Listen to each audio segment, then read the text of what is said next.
아버지 감사합니다. 참으로 연약한 저희들 사랑하시옵소서. 한순간도 놓지 아니하시고 눈동자처럼 지켜주시고 날마다 말씀을 통하여 우리 영을 잘할 수 있도록 은혜 주시니 감사합니다. 이 시간도 하나님 말씀을 대할 때 주의 성령께서 충만히 임하시옵소서. 전하는 자 같은 자 은혜 받는 복된 시간 되게 하여 주시옵소서. 부족한 종 세우실사님 입술 주관하시옵소서. 성령의 말하게 하심을 따라 우리 참된 진리와 복음만을 선포케 하여 주시옵소서. 성령의 조명하심을 간절히 간구하옵고 예수 이름으로 기도합니다. 아멘. 할렐루야. 아멘. 오늘 여러분의 사랑과 또 기도와 후원에 힘입어서 베삼에서 6년을 지나고 있는 손성민 선교사입니다.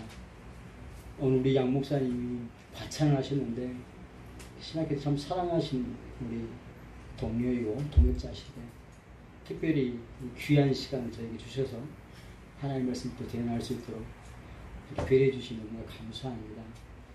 오늘 제가 나누고 싶은 말씀은 저를 부르신 하나님, 저를 찾아오신 하나님, 이 하나님을 성경에서 어떻게 만났나 간증과 그리고 또 성경을 통해서 하나님께서 우리를 찾아오시는 그런 방법들에 대해서 한번 같이 나누고자 합니다.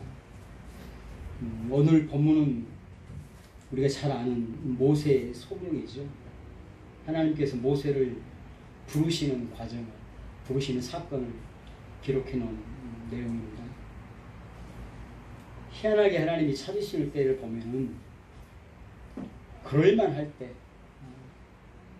쓸만할 때, 우리가 볼 때 괜찮아 보일 때가 아니더라는 게 참 아이러니합니다.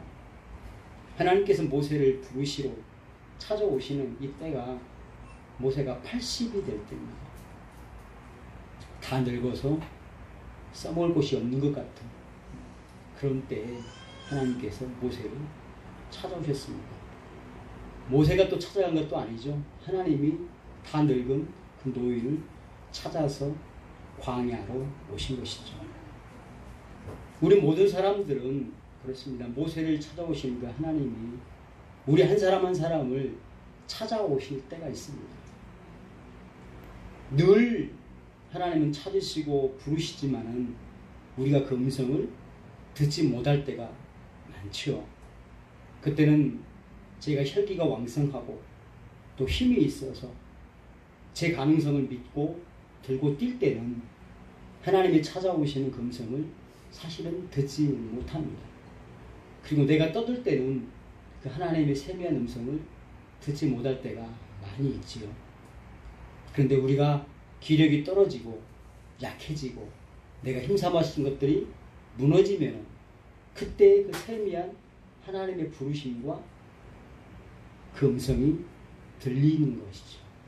하나님은 끊임없이 우리를 찾으시지만은 우리가 하나님의 손길과 그 하나님의 음성을 듣고 발견할 때는 대부분 우리가 힘삼고 우리가 의지하고 기대했던 그런 것들이 대부분이 무너졌을 때 그때 하나님의 음성이 들리고 하나님의 손길이 발견되어지는 것을 보게 됩니다.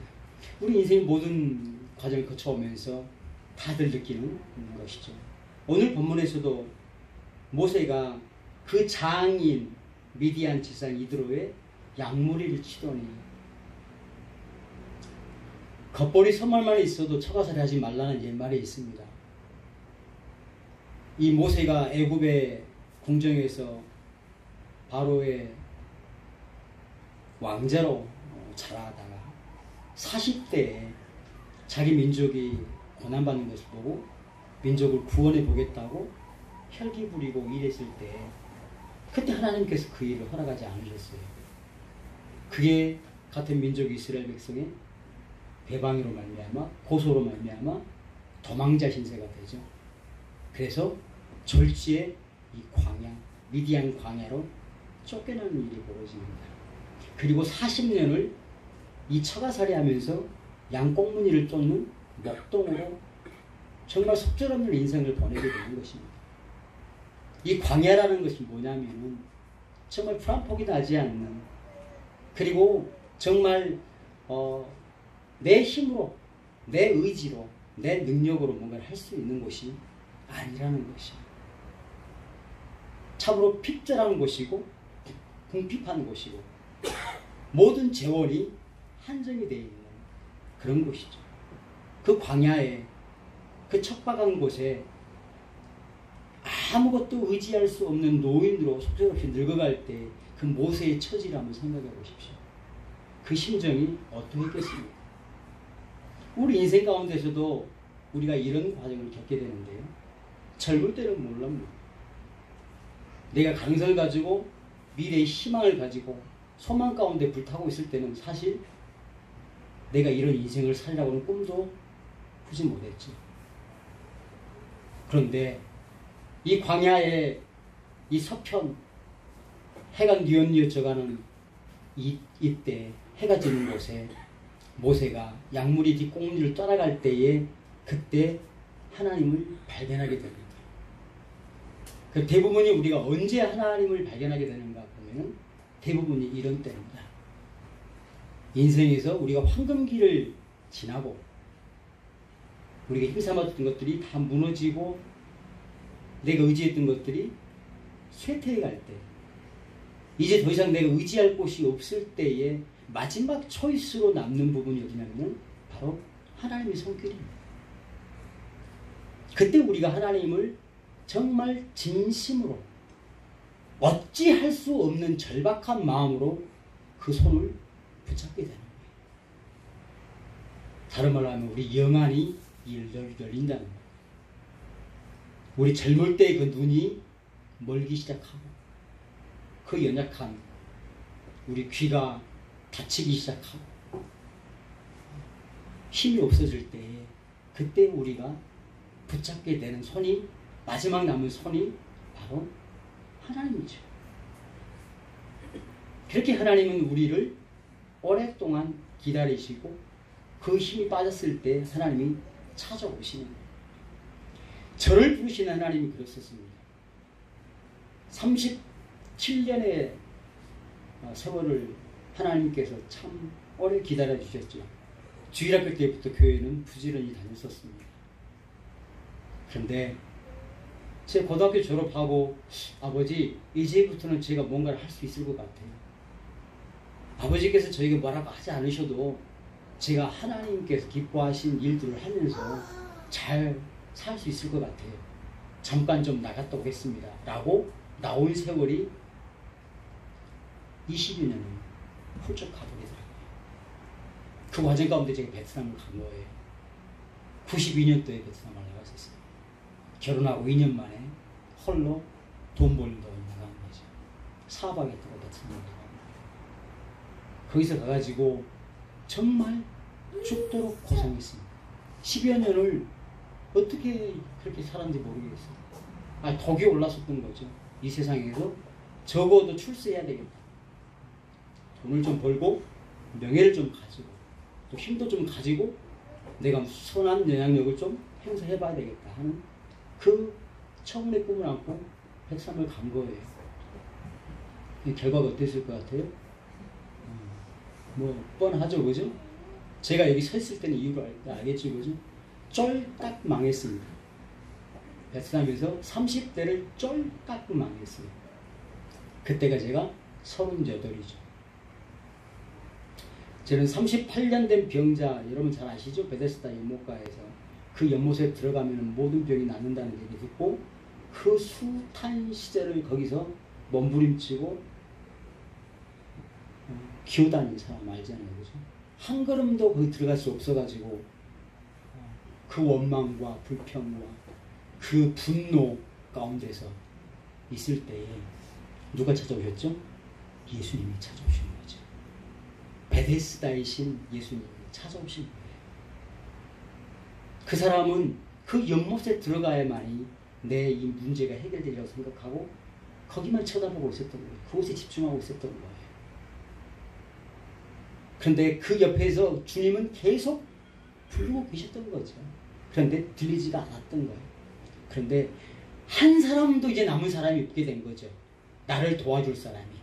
그 연못에 넣어줄 사람이 마지막 내가 기대했던 사람마저도 나를 떠나게 되는, 이제는 도무지 힘 삼을 곳이 없는 그때에 사실 주님의 음성이 들린 거죠. 제가 38년에 그렇게 주님을 다시 만나게 된 겁니다. 베트남에서 널브러져 있었어요. 널브러져 있었던 거예요. 제 표현이 그렇습니다. 진짜 널브러져 있었어요. 모든 삶의 의욕을 잃어버리고 이제 끝난 거야. 이거는 끝난 거야. 나는 죽어야 돼. 나 같은 건 살 가치가 없어. 이래가지고 살아 뭐해. 인생을 끝내버리고 싶었었어요. 그런 마지막에 그 절박함 가운데서 저에게 들려준 음성이 있었어요. 내 아들아, 내가 너를 얼마나 사랑하는 줄 아니? 내 아들아, 내가 너를 얼마나 사랑하는 줄 아니? 정말 그 음성을 그때는 왜 그렇게 크게 들리는지 모르겠어요. 무너졌죠. 거기서 제가 완전하게 무너진 거예요. 이런 나를 사랑하신다고요? 아시잖아요. 내가 어떤 삶을 살았는지, 내가 어떤 마음으로 살았는지 아시잖아요. 다 떠나고 없는데 주님 나를 사랑하신다고요? 그 사랑으로 제가 다시 일어서게 된 겁니다. 그때부터 제 인생이 완전히 뒤집어진 거죠. 그리고 와서 베트남에서 그 10년의 삶을 그냥 내려놓고 다 버리고 돌아온 거예요. 그리고 1년 동안 골방에 처박혀서 말씀과 기도로 살게 된 거죠. 그런 와중에 저를 신학교로 보내시고 신학을 학부과정과 신대원 과정을 진학에 하시면서 훈련하셔서 목회를 하게 하셨는데, 계산동에서 7년을 교회를 개척해서 목회를 하다가 하나님이 또 강권적으로 백성을 보내신 거예요. 오늘 이 모세가 하나님이 찾아오셔가지고 뭐에 찾아오셨냐면은 다시 애굽으로 보내려고 지금 찾아오신 거란 말이에요. 쫓겨난 애굽으로 다시 보내려고 오신 거란 말이에요. 모세가 가고 싶겠어요? 저는 모세 마음 너무 잘 알아요. 두 번 다시 가고 싶지 않은 곳이 애굽이에요. 저에게 베트남에 가라고 그랬을 때 제 마음이 어떻겠어요? 아니 그 쫄딱 망하고 왔는데 거기를 무슨 얼굴 두고 또 다시 거기를 갑니까? 쳐다보고 싶지 않은 곳이에요. 왜 또 거기를 가라고 하시냐고 말이에요. 그런데 하나님이 저를 그리 보내시는 이유에 대해서 이제 6년이 지나고 이번 코로나 2년을 지나면서 참 많은 생각을 하게 됐어요. 정말 하나님이 나를 얼마나 사랑하시는지, 정말 하나님이 나를 갖고 계신 그 뜻이 얼마나 높고 위대하고 큰 것인지를 처럼 체험하게 하시고 알게 하시더라고요. 우리 인생을 지나면서 사명이라고 얘기하는 게 뭐예요? 내가 하고 싶은, 그리고 내가 목적을 두고 열심을 내서 가는 게 사명이 사실은 아니거든요. 사명은 사실은 우리가 받아들일 때, 하나님께서 우리에게 부르실 때 할 수만 있으면 피하고 싶은 거, 할 수만 있으면 안 가고 싶은, 할 수만 있으면 안 하고 싶은, 그게 바로 사명이라는 거예요. 그게 미션이라는 거예요. 우리는 우리가 하고 싶은 일을 하고 싶으니까 하나님 거기다 힘을 주세요. 능력을 주세요. 하나님께서 도와주세요. 라고 하나님께 기도하지만 사실 정작 하나님이 우리를 향해서 주시고 싶은 일은 그런 일들이 아니라는 거예요. 내 뜻을 꺾고 내 생각을 내려놓고 내 힘으로 가는 게 아니라 보내시는 그 분의 힘으로, 그분의 뜻으로 가는 게 바로 사명이라는 거예요. 예수님이 그러셨잖아요. 할 수만 있으면 이 잔이 내게서 지나가리라. 이미 알고 계시는 거예요. 아버지 뜻이 무엇인지를 이미 알고 계시는 거예요. 그런데 할 수만 있으면 피하고 싶은 그 길이 있다.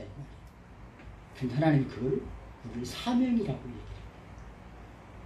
저를 베트남으로 다시 보내시는 그 하나님이 바로 그 사명을 저에게 주신 거죠. 이 모세를 보내실 때 하나님께서 그렇게 하시는 거예요. 왜 모세가 40대 그 혈기왕성할 때 그 이스라엘 백성들을 구원하고자 할 때 그때 허락하지 아니하시고 그때는 도망자로 만드셔서 이 와가지고 40년을 속절없이 늙게 만드시고 이 허송세로 한 다음에 다 늙은 80대 노인을 불러서 도대체 뭘 하시겠다는 거예요. 하나님은 이스라엘 백성이지만은 모세 한 사람이 갖고 계신 하나님 뜻이 있는 거예요.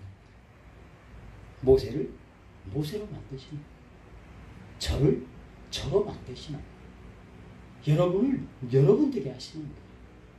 하나님은 우리에게 일꾼으로 무슨 일을 맡겨서 일을 하라고 우리 일생을 부르시는 게 아니고 우리를 노예로 부르신 게 아니라 우리를 일꾼으로 부르신 게 아니고 우리를 하나님의 당신의 자녀로 부르신다는 거예요. 그리고 당신의 나라를 유업으로 이어받을 유업자로 만드신다. 그것이 하나님의 뜻이라는 거예요. 나를 하나님 나라를 이어받을 그 후사로 만드시는 것이 나를 향하신 하나님의 뜻이라는 거예요. 우리는 그 하나님의 그 큰 뜻을 알지 못하고 그냥 뭔가를 하려고 한다. 그리고 뭐예요? 그걸로 자랑 삼고 싶어. 내 이름을 내고 싶고 내 자랑을 하고 싶어. 내 일생 가운데에서 하나님이 나와 함께 하시면서도 하나님의 영광을 얘기하지만서도 내 영광을 취한 거예요. 그래서 그걸 하기 위해서 결실이 있는 열매 맺는 무언가를 하고 싶은 거예요. 하나님의 뜻은 그렇지 않다.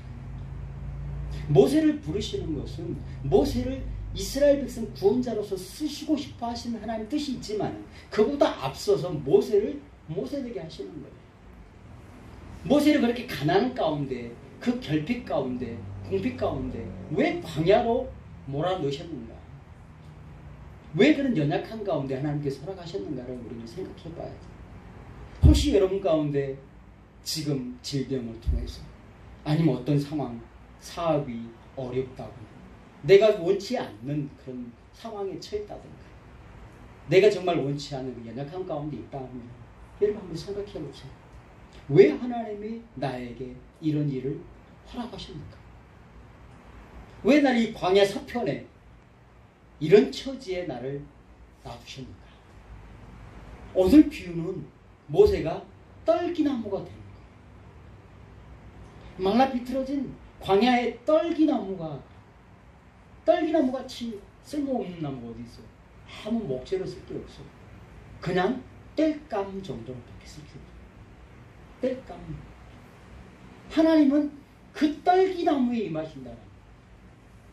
그 말라 비틀어진 아무짝에도 쓸모없는 그 떨기나무에 불로 임하신다. 그 떨기나무가 누구예요? 모세예요. 저와 여러분입니다. 하나님이 불로 그 떨기나무에 임하셨는데 신기한 게 있어요. 큰 광경이라고 그러잖아요. 여기서는 큰 광경을 보는데 그 큰 광경이 뭐예요? 떨기나무에 불이 붙었는데 떨기나무가 타지 않는다. 아니 나무에 불이 붙었는데 왜 나무가 타지를 않냐 이 말이에요. 이게 큰 광경이라고 성경은 얘기하고 있어요. 희한한 광경이죠. 바로 우리가 큰 진리를 깨닫게 되는 계기가 뭐냐면 바로 이거예요. 나는 말라 비틀어진 떨기나무인데 하나님이 나에게 불로 임하신 거예요. 그런데 신기한 거는 뭐냐면은 나를 태우지 않는다. 그 불이 스스로 타오른다는 거예요. 떨기나무에 불이 붙었는데 나무가 타지 않는 거예요. 그리고 불이 스스로 타오르고 있다는 거예요. 이게 우리에게 너무나 중요한 일이에요. 땔감으로밖에 쓸 수 없는 아무짝에도 쓸모없는 그 보잘것없는 저에게 하나님이 임하시는데 그 땔감으로도 안 쓰신다는 거예요. 하나님은 어떻게 하신다고요? 스스로 당신을 태우신다. 이걸 우리에게 깨달아야 돼요. 하나님은 나를 불쏘시개로 쓰시지 않으시고 하나님이 스스로 나에게 임하시고 당신 스스로 불타오르십니다. 우리의 열정으로 세상에 나가게 되면 세상을 우리는 뒤집어 버립니다. 하나님의 일들을 망치는 경우가 생겨요. 그런데 내 힘이 다 빠져버리고 내가 가지고 있는 힘이 없고 재원이 없고 능력이 없으면요, 그때부터는 뭐예요? 전적으로 하나님을 의지할 수밖에 없게 되는 거예요. 하나님의 일은 바로 이렇게 되어지는 것입니다. 내가 이러겠다는 내 동력들이 다 사라져버려요.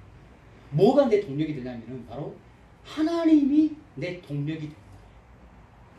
제가 베트남에 살면서 6년을 지나오면서 파송 이제 받게 되는데요. 파송을 받지 않고 저는 이제 제 아내하고 둘이 베트남을 나가게 된 거예요. 사실 선교사들은 파송 교회가 있고 또 후원 교회가 있어야지 이제 선교사로 나가게 되는데 저에겐 또 그런 마음을 주지 않으셨어요. 그래가지고 파송 예배라고 이제 노예에서 파송 예배를 했는데 그때 주신 말씀이 뭐냐면은 시편 146편은 방백들이나 돌 힘이 없는 인생을 의지하지 마라. 사람은 그 호흡이 끊어지면은 바로 당일에 흙으로 돌아가고 도모가 소멸한다는 거예요. 야곱의 하나님으로 힘삼는 자가 복이 있다. 이 본문 말씀을 이 말씀을 주시는 거예요. 그럼 이게 뭐예요? 맨 땅에 헤딩해라 이런 얘기죠. 맨 땅에 헤딩해라 이거죠. 베트남에 맨 땅에 헤딩해라 이 말에 똑같은 말. 그렇게 나갔어요. 아무 파송교회도 없이 후원교회도 없이 베트남을 나가게 된 거죠.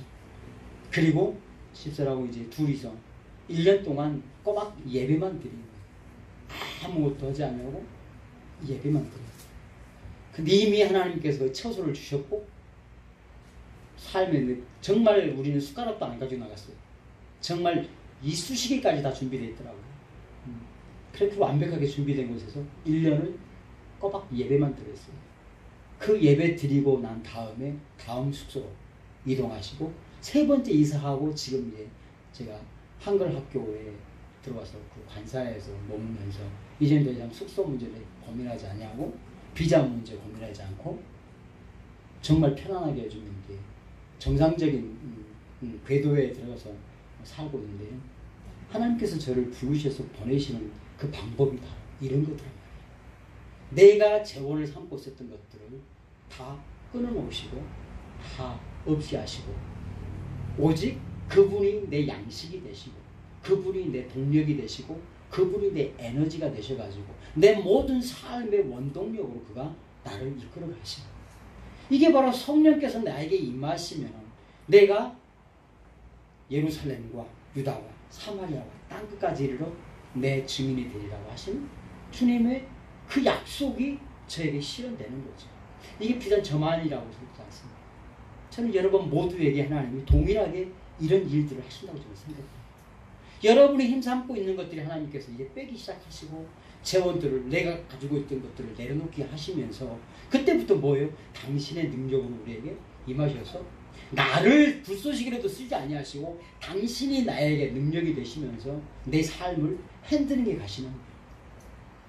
사도 바울처럼 이제 내가 사는 건 내가 사는 것이 아니고 나를 사랑하사 나를 위하여 기꺼이 당신의 목숨을 내놓으신 그 예수 그리스도를 믿는 믿음으로 살게 하시는 거죠. 비단 선교사뿐만이 아닌 우리 크리스찬들의 삶의 원동력은 바로 그거죠. 성령이 내 안에 오셔서 나를 이끌어가는 삶. 그러면서 내가 어떻게 이런 인생이 사라지는 거지? 어떻게 이런 삶을 살아지는 거지? 이건 내가 사는 삶이 아닌 거죠. 누가 사는 거죠? 내 안에서 이끌어가시는 성령의 역사하심이 있는 거죠. 이게 증거가 되는 거예요. 저 사람은 도대체 어떻게 사는 거야? 제가 베트남에서 많은 사람들이 제게 질문하는 게 있고 어떻게 사세요? 이거예요. 하나같이 궁금한 게 저를 보면 어떻게 사세요? 거기서 베트남에서 어떻게 사세요? 그렇죠. 물설고 낯설고 문화 다르고 음식 다르고 모든 게 다 다르잖아요. 우리 이방인이잖아요. 여러분 특별히 코로나를 지나면서 더 그랬었어요. 완전 봉쇄가 됐었죠. 꼼짝도 할 수 없는 마트도 못 가는 거기서 어떻게 살았느냐. 근데 하나님의 그 생명 싸게처럼 우리를 감싸시면서 나를 보호하시면서 먹이시고 입히시고 이끌어가는 내 삶을 핸들링 가시는 그 하나님의 손길을 내가 체험을 하는 거예요. 내가 날마다 그 삶을 체험을 하는 거예요. 하나님 우리에게 주시고 싶으신 것은 그런 거더란 말이에요. 내가 너와 함께한다. 그리고 내가 너를 얼마나 사랑하는지 너 아니? 이거를 계속 우리에게 확인을 시키시는 떨기나무 같은 나에게 오셔가지고 우리는 하나님 저를 써주십시오. 저를 보내주십시오. 저를 어떻게 사용해 주십시오. 라고 늘 그렇게 우리 헌신을 가지고 얘기하지만은 하나님 막상 우리를 그렇게 받아서 쓰시는 자리보다도 당신의 은혜를 받기를, 당신의 사랑을 받기를 더 원하시더라고요. 그러면서 제 삶의 패턴이 이제 바뀐 거죠. 내가 하고 싶었던 것들이 하나씩 무너지기 시작합니다. 내가 목적했던 것들이, 내가 소망했던 것들이 하나씩 무너지기 시작합니다. 그리고 뭐예요? 매일 기대하는 거죠. 하나님이 나를 향해서 하시고 싶으신 일이 뭔가를 이제 묻기 시작합니다. 어떻게 살기를 원하세요? 어떻게 하길 원하세요? 뭘 나타내시길 원하세요? 그럼 나타나는 모든 것들이 다 누구 거예요? 다 하나님 거예요. 하나님이 하셨어요. 하나님이 하셨어요. 그럼 내 삶이 누구 영광이 되는 거죠? 하나님의 영광이 드러나는 거죠. 그럼 내가 하는 것은 내가 자랑할 수 있잖아요. 그죠? 내가 이것을 했어요. 저것을 했어요. 하고 내 목적물들 그리고 내가 만들어 놓은 소산물들을 가지고 하나님께 내놓고 싶어 하잖아요. 참 우리는 그래요. 끝까지 하나님 앞에서도 우리 자존심이 있습니다. 하나님 앞에 내가 뭔가를 드려서 칭찬을 받고 싶어. 잘했다. 칭찬. 우리 하나님 늘 그것도 하십니다. 하게 하셔요. 근데 중요한 거는 뭐냐면은 내 걸 드리는 것보다도 내가 땀 흘리는 소산을 가지고 하나님께 나아가는 것보다도 하나님께서 나에게 주신 거를 내가 복을 받기 원해요. 그러니까 하나님 뭘 찾으시냐면은 당신이 나에게 주신 걸 찾아요. 당신이 나에게 주신 게 뭐죠? 그리스도, 예수님. 하나님 우리에게 주시고 싶으신 게 뭐죠? 예수, 당신의 아들, 그 아들의 생명, 그 아들의 영, 그 그리스도를 주시길 원하신다. 우리의 땀을 기뻐하지 아니하시고 하나님은 당신의 아들을 주시길 기뻐하십니다. 그리고 그 아들을 받은 그 아들의 생명을 내놓으라는 거예요. 하나님이 나에게 찾으시는 것은 뭐냐면은 내 땀의 소산이 아니라 당신이 나에게 주신 당신의 아들의 생명을 찾는 거예요. 이게 아벨의 제사입니다. 아벨의 제사가 그거예요. 가인의 제사보다도 하나님께서 왜 아벨의 제사를 기뻐하셨다고 그러셨어요? 세월이 지난 후에 그 세월 동안에 아벨은 그 하나님이 주신 은혜를 받은 거예요. 하나님의 그 말로 형용할 수 없는 그 사랑을 받은 거예요. 그 사랑을 내놓는 거예요. 우리 크리스찬들은 바로 그것이 중요한 거예요. 네가 받은 게 뭐냐는 거예요. 우리 일생 가운데 받은 게 뭐예요? 그리스도의 생명을 받았다. 그 예수를 받았다. 그 사랑은 감당할 수 없는 거예요. 그 감당치 못할 사랑을 내놓는 것이 이제 하나님이 우리를 세상 가운데 보내시는 거예요. 이게 사명입니다. 모세를 이스라엘 백성을 위해서 내보낼 때 모세의 그 혈기가 싹 다 빠져버려요. 그래서 이 지상에서, 이 땅에서 모세보다 그 온유하기로 승한 자가 없다. 모세만큼 온유한 자가 없다. 이렇게 하나님께서 칭찬하시는데 그 광야 40년이 바로 모세를 그렇게 만든 거예요. 그 온유함이라는 게 뭐예요? 말을 잘 듣는 거예요. 참 순종하는 거예요. 길 잘 든 소 아시죠? 길 잘 든 소는요, 어린아이도 끌고 다닐 수 있어요. 코가 딱 뚫리면은 그 소는 그 황소를 어린아이도 고삐를 가지고 까딱까딱 하면서 끌고 다닐 수 있어요. 바로 내 힘이 빠지면 하나님의 그 세미한 음성과 그 세미한 손짓에서 반응을 하게 되는 거예요. 바로 뭐예요? 우리의 영감이 살아나는 거죠. 우리의 육적인 소욕들이 무너지고 우리 육적인 생각들이 무너지기 시작하면 그 광야 40년 기간이 우리를 그렇게 만들어요. 내 힘을 다 빼고 하나님의 그 세미한 음성과 하나님의 그 세미한 뜻을 이제 분별하기 시작하는 거죠. 그러면서 하루하루의 삶을 그분께 이제 의지하게 되는 거예요. 그때부터 하나님 마음에 합한 자가 돼가는 거죠. 그리고 그 온유한 자로 우리를 빚어가시는 거예요. 그럼 이 사람에게 무슨 일을 맡기든지 하나님께서 무슨 뜻을 갖고 계시든지 이 사람은 그 하나님 뜻 앞에 순종이 되기 시작합니다. 누구의 마음이죠? 예수 그리스도의 마음. 빌립보서에 너희 안에 이 마음을 품어라. 곧 예수 그리스도의 마음. 그런 근본 하나님과 본체이시나 하나님과 똑같은 하나님이신데도 불구하고 도리어 자신을 비워서 종의 형체를 가졌어요. 사람의 모양으로 나타나셔서 죽기까지 복종하셨어요. 곧 십자가에 죽으시죠. 우리 크리스천들이 도대체 이 땅 가운데 우리가 살아야 될 이유가 그 목적이 뭐냐는 거예요.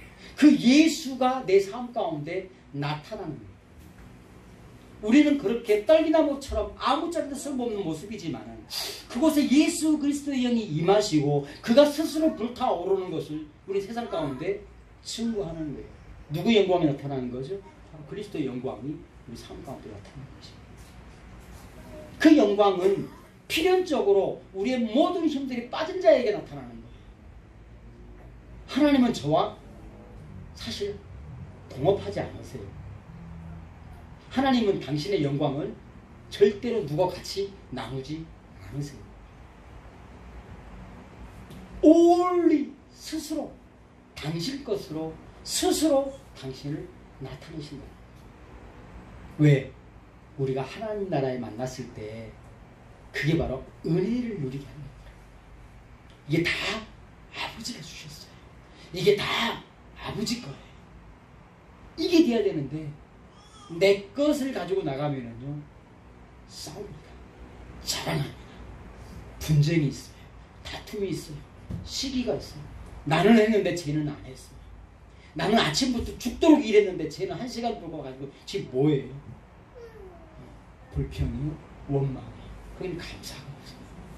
그런데 내 모든 것들이 다 무너져 버리고 없는 그곳에는 임하는 게 다 뭐예요? 하나님의 전적인 은혜인 거죠. 전부가 다 하나님 것이는 게 자랑할 것이 없게 되는 거예요. 그 뭐만 다는 거죠? 감사만 하는 거죠. 감사. 그 감사로 드려지는 예배, 그 감사로 드려지는 그 아버지 앞에 찬송이 우리가 영원토록 하나님 집에서 해야 될 그 일인 거란 말이에요. 누가 그걸 감사할 수 있겠어요? 누가 그걸 기뻐할 수 있겠어요? 누가 그걸 하나님을 자랑할 수 있겠냐 이 말이에요. 내 것은 눈꽃만큼도 없는 하나님께 쓰임받고 싶고 하나님께 들어서 귀하게 내가 뭔가를 위해서 쓰임받고 싶어하는 우리의 욕심이 있는데 하나님 그것을 다 내려놓게 해요. 사실은요. 다 내려놓게 하죠. 그래서 교회의 모습이 어떻게 보면은 아무런 희마리가 없어요. 교회가 무슨 희마리가 없어요. 보면 다 오합지졸 같아요. 그 예수님의 12제자를 보세요. 쓸만한 사람이 하나도 없어요. 베드로가 자기 쓸만하다고 날뛰다가 알죠? 3번 딱 부인하고 바로 꼬리 내렸죠. 그 밤에 닭이 울고 이제 이 베드로는 도무지 자랑할 것이 아무것도 없게 되는 거예요. 사도 바울도 알잖아요. 사도 바울도 자기 그 열심히 도리어 하나님 일을 망치고 하나님의 그 성도들을 핍박하고 죽이는 자리에 간다. 시몬아 시몬아 사울아 사울아 예수님이 찾아오실 때 그들의 모습들을 한번 봐보세요. 다 모세가 혈기왕성해서 들고 뛸 때와 똑같은 모습들. 바로 우리의 모습들이 그 혈기왕성할 때 하나님께서 우리를 그 힘을 빼시고 우리의 우리됨을 내려놓게 하시고 다음에 당신의 것으로 채우셔서 당신의 일을 하게 하시고 그리고 당신의 영광을 나타나게 하신다는 것입니다. 행여나 지금 우리 모습이 교회의 모습이 조금 부족해 보일 수 있습니다. 그리고 설령 교회 가운데 연약한 자가 있을 수 있어요. 그리고 저 사람은 우리 교회 좀 안 왔으면 좋겠어. 저 사람 때문에 우리 나 그 교회 안 가. 그런 사람이 많을수록 사실은 그 교회는 하나님의 은혜가 더 임할 곳이라는 걸 기억하셔야 돼요. 전혀 다른 모습이죠. 그렇죠? 우리가 생각하는 교회의 모습과 하나님이 생각하는 교회의 모습이 많이 다를 수 있다는 걸 생각하셔야 돼요. 우리가 좀 괜찮은 모습으로 함께 나가고 싶잖아요. 그렇죠?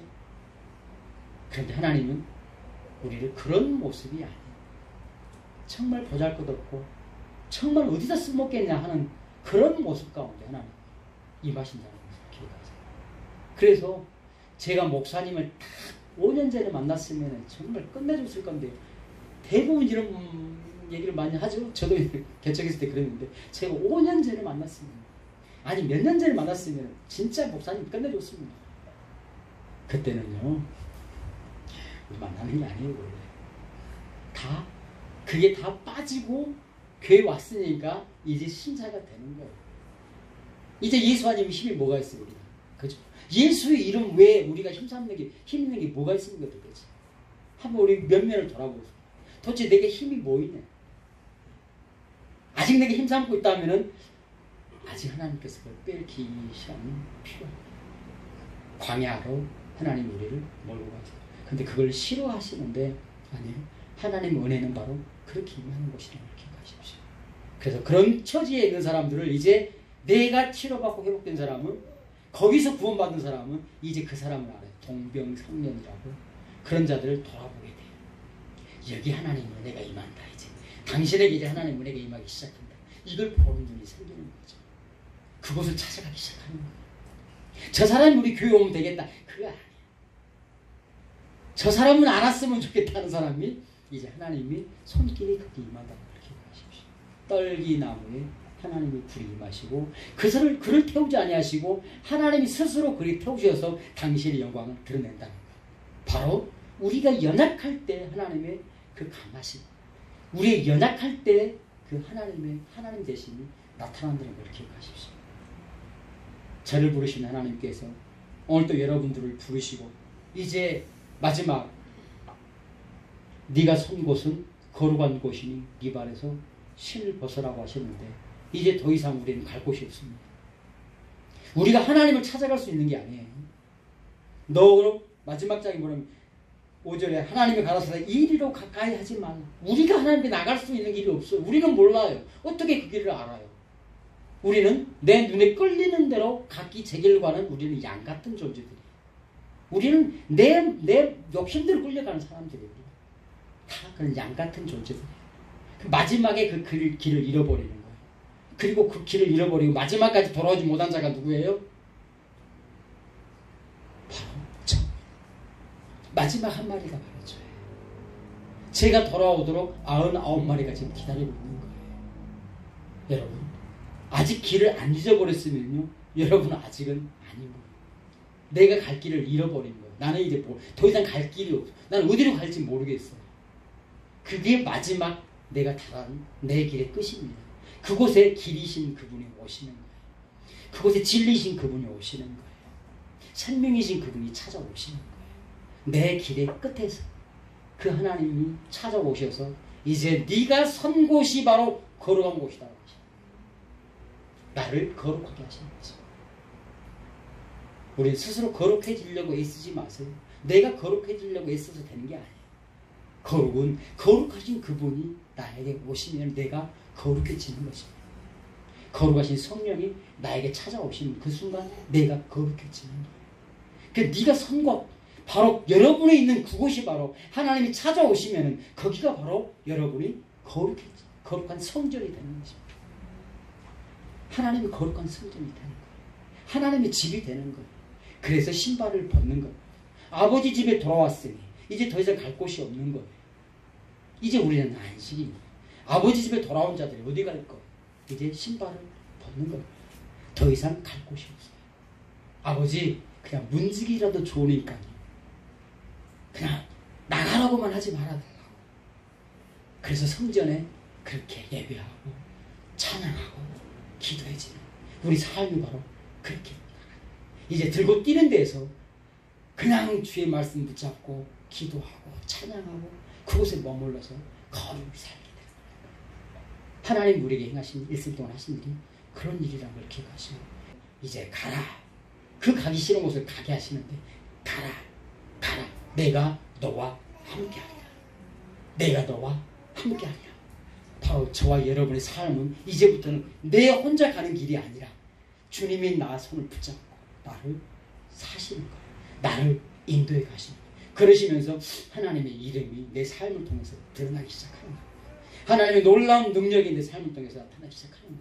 그래서 저 수많은 사람들이 저 사람은 하나님이 함께 하시는, 하나님이 함께하는 사람이야. 이게 보여지는 거예요.